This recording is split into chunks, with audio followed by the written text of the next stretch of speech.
Hello, ladies and gentlemen, and welcome to another episode of Smokey Dave Presents. On today's episode, we're going to be talking about the humble tomatilla. As you can see, it looks a lot like a tomato, but not quite. We'll talk about the differences and all the different things you can do with a tomatilla on today's episode. So stand by.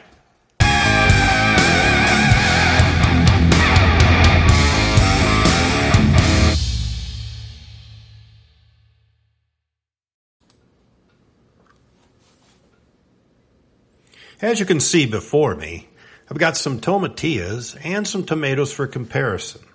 Now, tomatillas and tomatoes are both of the same nightshade family. However, tomatillas are sometimes called the Mexican husk tomato because of that papery husk and the waxy coating that is on the tomatilla. Typically, you'll see this in the store as Salsa Verde, and that's what we're going to make, except we're going to smoke ours first. So let's go out in the garden and see some more differences between these two types of plants. All right, so these are standard tomato plants, and as you can see, they're near the end of their life. We're at the end of August now. So these are, they're producing their final tomatoes.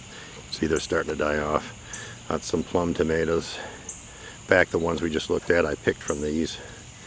But over here, these are tomatilla plants. As you can see, the leaves and the plant itself look quite a bit different from tomatoes. They look similar in some ways, but the tomatillas are quite a bit bigger. And of course you can see the little bells, which are the little paper-covered plants. Very much different from the way a tomato looks. We're going to split them all in half. As you can see, they are also different in the inside from regular tomatoes.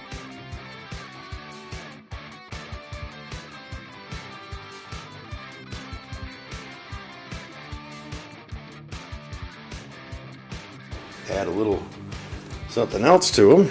We're also going to grill up these peppers. We're going to grill up this onion, a little garlic, and that will become the ingredient list for our smoked tomatilla salsa, or smoked salsa verde, if you prefer. Now I'm placing the vegetables into the cold smoker. I've got the tomatoes sliced thick and the peppers sliced in half and de-seeded, and they'll all be facing downward in order to have the best penetration of the smoke.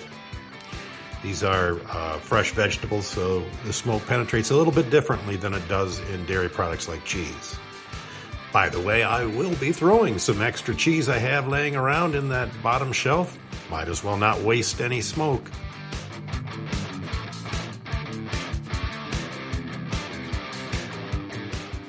The vegetables are done.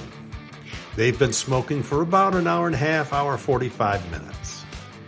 As you can see, we also did some cheese, which will continue to be smoked for a little bit longer. We're going to get all those vegetables out and get them ready to go on the grill so we can put some nice grill marks on it.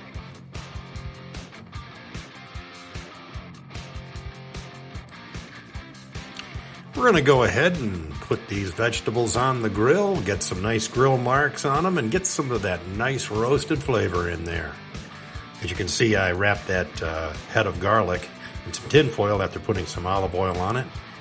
And we'll let these sit on here 20-30 minutes or so until they've got some blackness, and we'll see that here in a minute.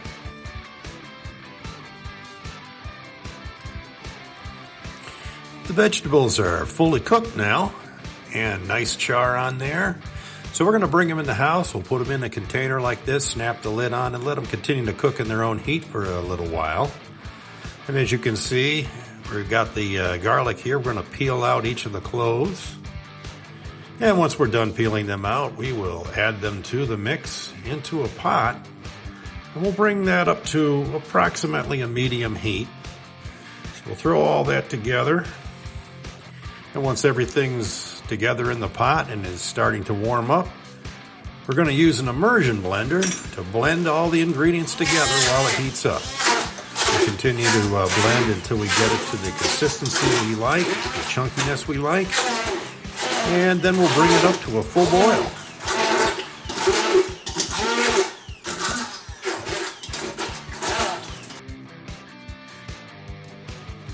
As you can see, we're fully blended now. We just got to bring it up to a full boil. Boy, does that look good. Once we're at a full boil, we're ready to put into our mason jars. Now I'm using jelly jars here because that's about the right size, and a nice canning funnel, which is extremely useful in these situations, especially when you're dealing with really hot things like this salsa right now. But the heat from this salsa will pull the lid down and put a nice vacuum on it, and that will preserve our salsa. It probably is shelf stable, but I'm going to keep these in the refrigerator. They won't last long. In fact, I'll probably end up giving most of them away. However, I will definitely keep one or two for myself.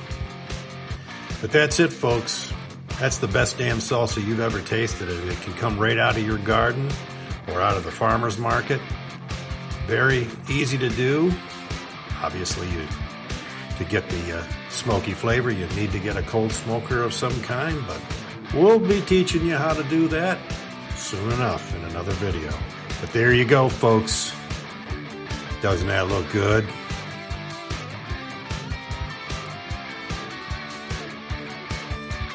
Well, ladies and gentlemen, thank you very much for watching Smokey Dave Presents. I hope you enjoyed this episode, and let me tell you what, if you make this salsa, you will definitely enjoy that. Oh yeah, that's the ticket. Anyway, again, if you liked our content, please consider liking and subscribing and hit that notification bell so you'll know when we have new content coming up. And if you're interested in making some of these things, we have links below in the description for different products that you may want to get, such as that funnel for canning, a very useful thing to have, such as the vacuum bags we use when we package our cheese and things. These things all help the channel and will help us grow.